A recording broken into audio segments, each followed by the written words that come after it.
And welcome into the Late Shift, another edition here on a Saturday night inside the Enterprise Center. Great to have you with us as always. And you never know who's going to join us here in the Late Shift. This time, we've got a Blues Hall of Famer. Are you have enough energy now to do one more interview, Cujo? I'm ready. I'm ready to go. What are you going to throw at me? Did you ever score a goal as a goalie? No, but that's a good question to open up with. One time I was playing for Edmonton, and the ice is legendary in Edmonton. So if you're a goalie and you want to try for a goal, you want to be in Edmonton because it's as good at the end of the game as it is. So anyway, I was cursed because I was a right-handed shot that was like this, so I had to flip it over. I took a backhand, went down, hit the goalpost. That was my only chance. You could have had one. Could have had one. I heard you say to Jordan Binnington a few minutes ago, you can't score goals too, right? So as a goalie, when you lose, you get shut out, and that's got to be tough, right? You're at the other end of the ice. You're seeing them put pressure on the opposing goaltender, and you just can't put one past him. Yeah, and as a goalie, he did his job tonight tremendously. And I used to joke, I'm setting the guys up, but they aren't putting them in. Yeah. So Binner's a great goalie, and I just had a nice chat with him. He's such a great kid. I really love the way he plays. We just need ways to create offense, and we just didn't do that tonight. How far back do you two go? We know the same goalie coaches. We went to the same goalie school. I was 35. He was 14, probably at the time. And so we know a lot of the same people in the hockey world. It becomes a small world. And, so we have that connection. And I enjoy watching him. Obviously, I cheer for the Blues. And to watch him play and watch how he plays, I'm like, wow, this guy's really good. And the Blues are lucky to have him. So, and the fact that he's picked for Team Canada is a tremendous honor. That means you're the top 3 goalies in Canada, possibly the world. So such a feather in his cap, and I'm looking forward to seeing him play in that. All right, so much about the goaltending position is mental. And listen, I know you just had a private conversation with him, but what can you share with us that you told him? Nothing. You're not a goalie. I wouldn't understand the language. You wouldn't even understand what we're talking about. But it's good that you were able to have some words with him. So, breaking it down in basic terms, we all play golf, right? And when you're playing your great golf, you're not thinking about 10 different swing thoughts. Because if you're thinking about 10 different swing thoughts, you're in trouble. When you're playing your best golf, you have one swing thought. It's either I take it outside or I keep my elbow in, and you can play great for a long time. So goaltending's a lot the same. If you have the talent, you only want one swing thought. You only want one thought in the net. Whatever that is, you only want one. And I could see the wheels turning when we were talking about it. And I said, you can talk to somebody like myself or, a Hall of Famer like Patrick Waugh, and you could go back and forth, and all of a sudden something will click, and it'll be like, and you'll have that one thought. And you can ride that wave for 6 weeks and play. You could be the best goalie in the NHL. Lights out. And then sometimes it goes away. You have that conversation again, back and forth. Don't have the answers. You're like, click, you have it again. That's the key. Did you like people to talk to you after a loss? So nobody's going to talk to me about goaltending. Yeah, because they don't know. Right. So, no, I didn't like anybody to talk to me about a loss. What are they going to say? Hey, nice try. Go get them next time, Cujo. Yep, you're the best.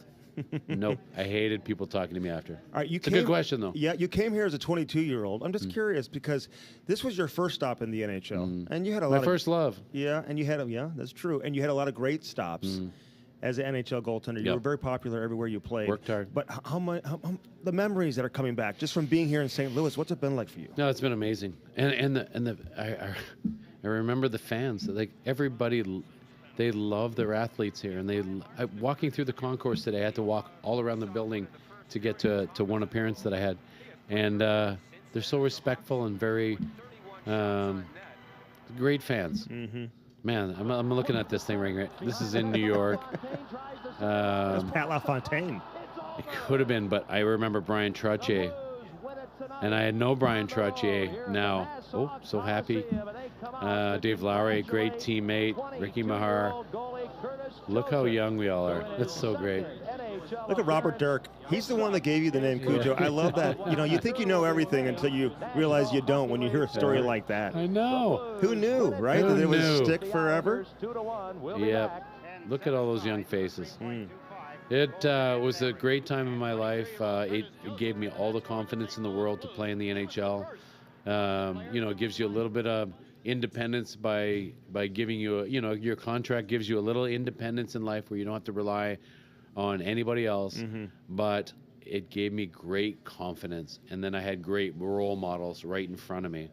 So every day I'd come to the rink and I had great role models who were motivated. How are you not going to improve as a human being? Yeah. And that's what I did in St. Louis. Why'd you choose St. Louis?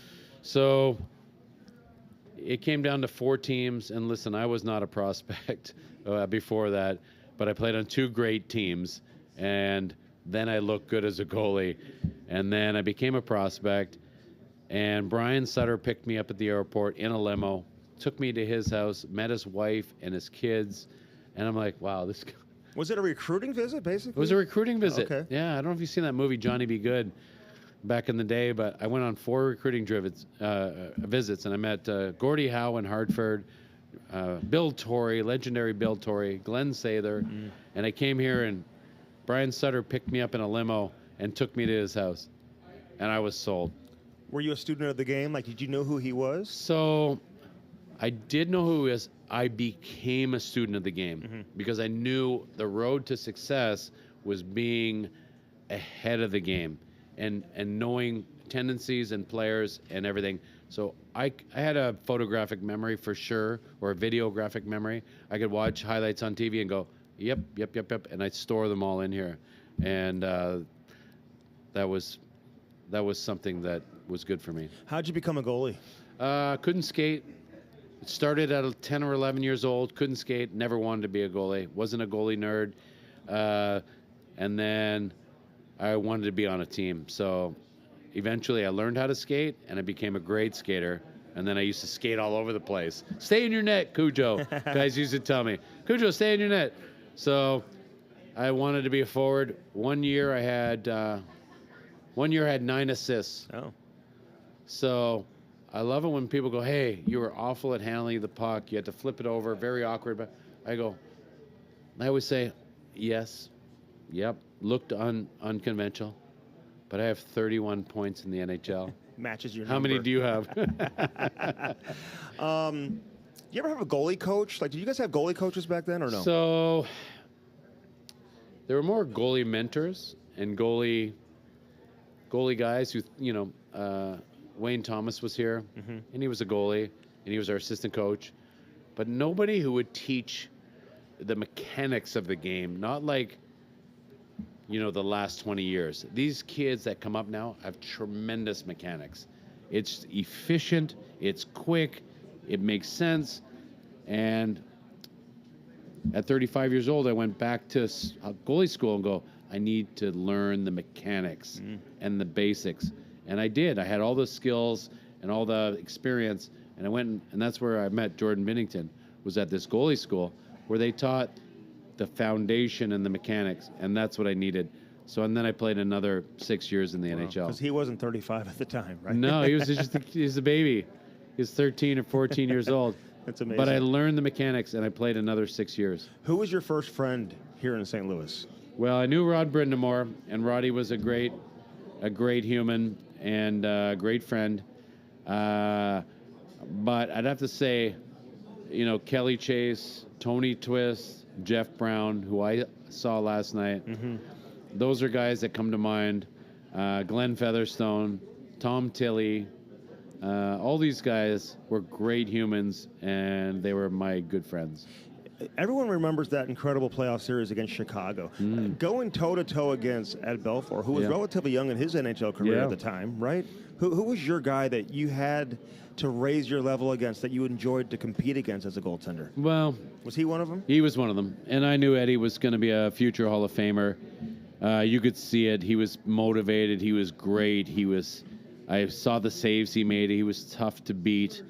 But, of course, Patrick Waugh, later on, Marty Brodeur, Dominic Hasek.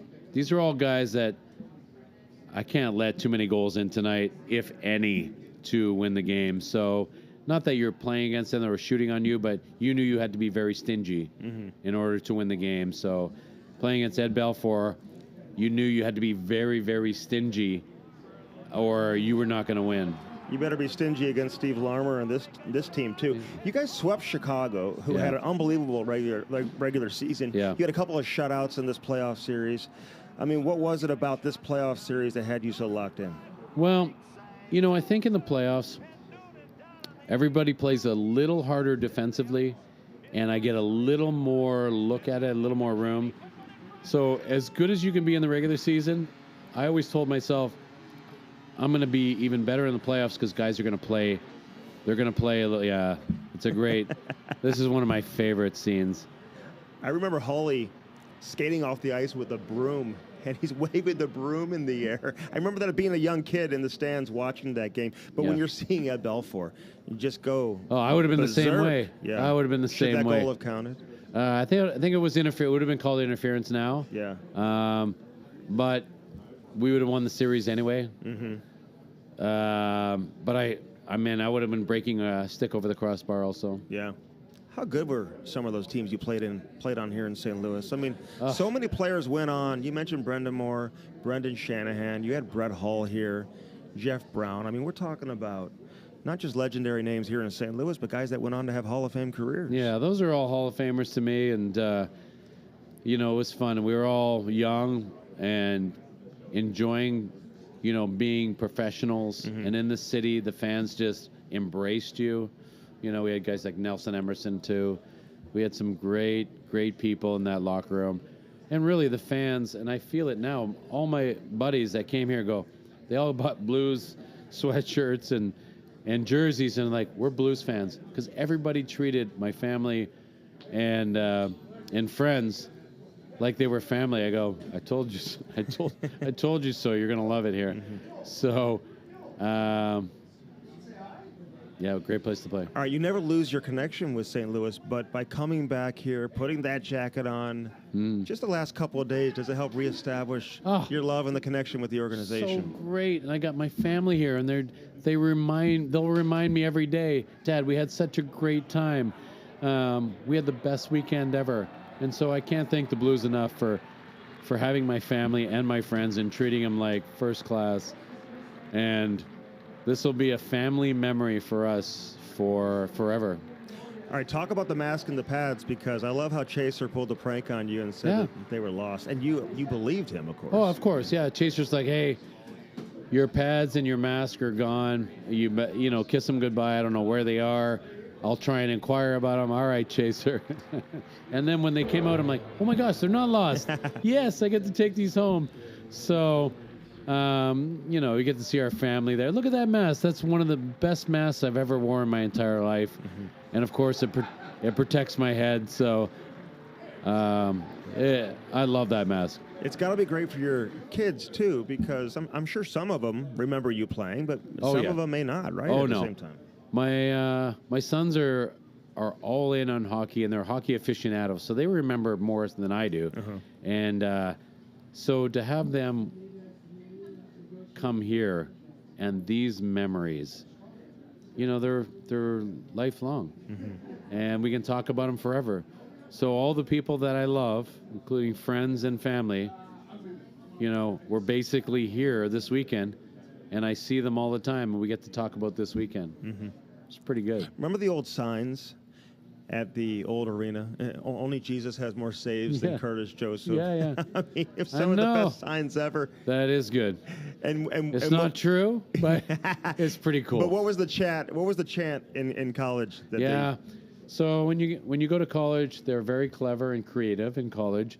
And I remember in Wisconsin, they'd have somebody dressed up as Jesus, somebody dressed up as Mary, and they'd beat the drum and they go da da da da da, and they'd go and they'd all point to, the whole section would point to the guy dressed up as Jesus and go Jesus, and then they go to the drums and they'd point to Mary, and they'd go and And then they point to me on the ice and go, Joseph. I love it. And if you saw it live, you'd be like, that's really good. All right, so we all love Brett Hull. Yes. And for so many different reasons. I mean, and people who don't know him love him because they love watching him play, and he's an all-time great, just a legendary player. People who do know him personally, they love his personality and what he brings from that aspect. Well, what do you tell people when they ask what the experience was like playing with a player like him? So it depends what they know about the game. So I have some friends who don't know anything about the game. I go, Brett, greatest goal scorer I've ever saw. He's hockey royalty. His dad's Bobby Hull, who could be on the Mount Rushmore of the greatest players of all time. I mean, he may hold the goal. If he didn't go to the WHA, he would have been maybe the leading goal scorer of all time in the NHL. And Brett is incredibly intelligent. You know, he's a smart guy. I would never want to argue with Brett, and I have before, and I've always lost. So those are the things I tell people in a nutshell. Incredibly gifted athlete, very, very smart, as you could see, and his dad was Bobby Hull. Yeah. Never scored empty netters either. Oh, I could tell you stories about that for days, but that'll be another time. How popular were you guys here in St. Louis, off the ice? So when you win, you become more popular. And so, winning playoff series increases the popularity and the fan base. And we started to do that on a regular basis, especially beating Chicago. And St. Louis fans, they love their athletes, especially if they see an effort and they see success. What's not to like? Everyone has Keenan stories. Yep. He traded you. Yep. Did you like Keenan? And what was it like to leave St. Louis? So, Mike came in at a time where I think he had ultimate power. And sometimes ultimate power is hard to handle. And I didn't really see the way I wanted to play. I wanted to be happy and confident. And Mike was a pusher, and he wanted you to be miserable or angry and motivated. So two different philosophies. And so it's okay. Ironically, I know, I hate being pulled. Ironically... There's no smile on your face there. No smile. My wheels are turning hard right there. You just gave a little glare to Keenan, too, I think. Man. I can tell how mad I am right there. What's going through your mind right now? Tell us. Oh, you don't want to know. You don't want to know. Could you argue with him on the bench? No. Not as a young player. He had just been with the New York Rangers. They won the Stanley Cup. What are you going to argue? He's got the ultimate comeback. But as a player, you're the player. He's the coach. And you got to respect that authority.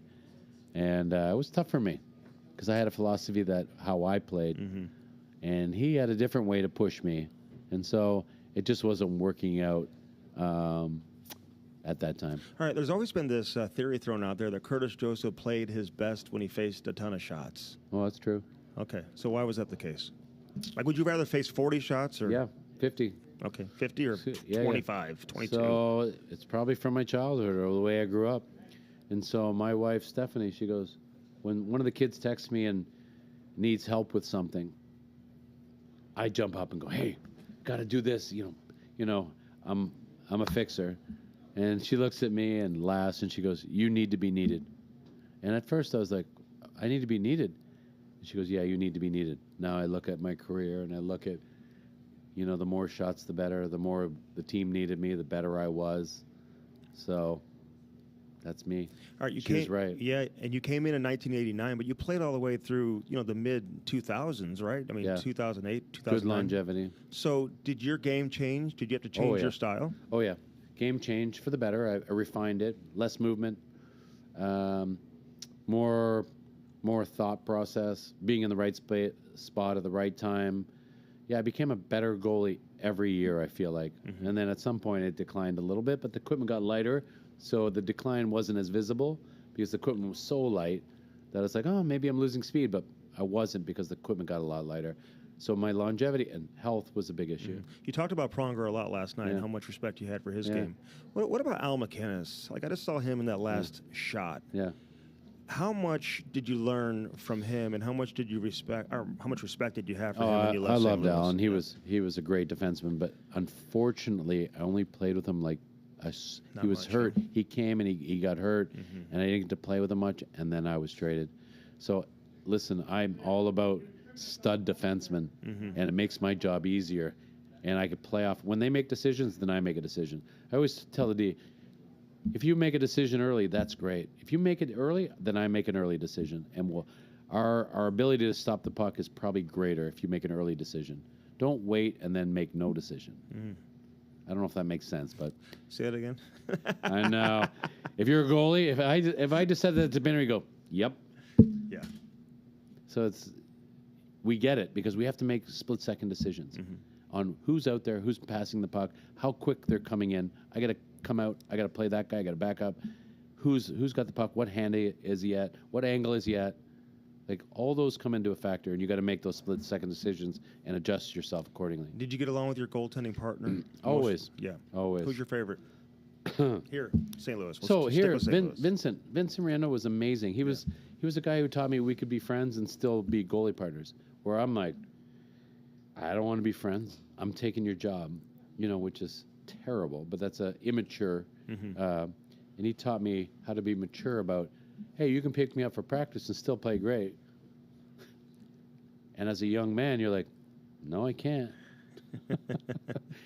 It's crazy. Benner would have got that too. Yeah. It's a competition. So the two goalies, it's a competition for ice time. And you want to be the guy because that's just in your nature. We saw Bennington wear your mask during warm-up today, and we're going to bring it out here in just a few minutes. But Brian Elliott did the same thing. He wore the whole get-up, the whole pads and everything. He's a Wisconsin guy as well. So Wisconsin, and he's from my hometown. Oh, really? Yeah. So he was a huge Curtis Joseph fan. How well do you know him? Yeah, he is. And was. How well do you know him? So I don't know him that well, Brian, but he's a great kid. I do know him, and we're from the same town. And he took the same path as me. He went to Wisconsin. He was probably he was definitely drafted. And, late draft pick, though. Was he a late draft pick? Yeah, late round. Yeah. So, great guy. And he had a great career. Really did. Played great. Yeah, look at that mask. That's so good. Okay, so the idea behind that mask specifically. I mean, we talked about the Cujo mask last night, but that mask with the trumpet horns on it, what was the inspiration behind that? Yeah, and it's in the Hall of Fame. If you go to the Hall of Fame, it's in there. It's been there for 20 years. Wow. Yeah, which is good. How did they get it? I loaned it. I loaned it to them. I always loan something because if you give it to them, you'll never see it again. Yeah. So I loan it, and as long as they display it, that's great. It's amazing. I want fans to see it. That's the best place for it. And so, that was a great design. Of course, it looks so great and I would have kept it, but the musical notes, the trumpets, it was perfect. But it became Cujo with the nickname, and you're like, man, yeah.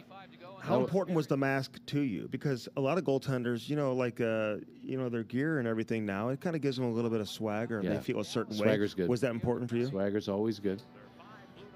See, that's one of my favorite masks right there. That's the one I got back. Look how great it looks. That's a great mask. Did you design that? You kind of told I helped the story design it, last but the artist really does the leg work. And you let them be artists. I'm not an artist. So they do the work, and you go, that's great. That's great. It's like negotiating. You send the first offer. All right, so the Cheveldae fight, and there's been so much talked about it, but you never had another goalie fight after that? Or well, I had a few wrestling matches, me and Brian Boucher, and I remember in Toronto was a brawl, and me and Boucher had a little tussle, and then I went to Phoenix, and he was the goalie, and he pretended to be mad at me for like 2 days because we had fought. But Bennington talks about all the time how he would love to have a fight one day. Is it something that you wanted? Like, were you excited to finally get one? So afterwards I was. Because you won the fight, that's why. Yeah, and I was a good athlete, so fighting was just another kind of sport, and I think I could have been good at it. So my thought process was to throw as fast as you can at the target and as quick as you can and get the jump. And I got the jump on him. I hit him hard in the left eye, and it closed the eye.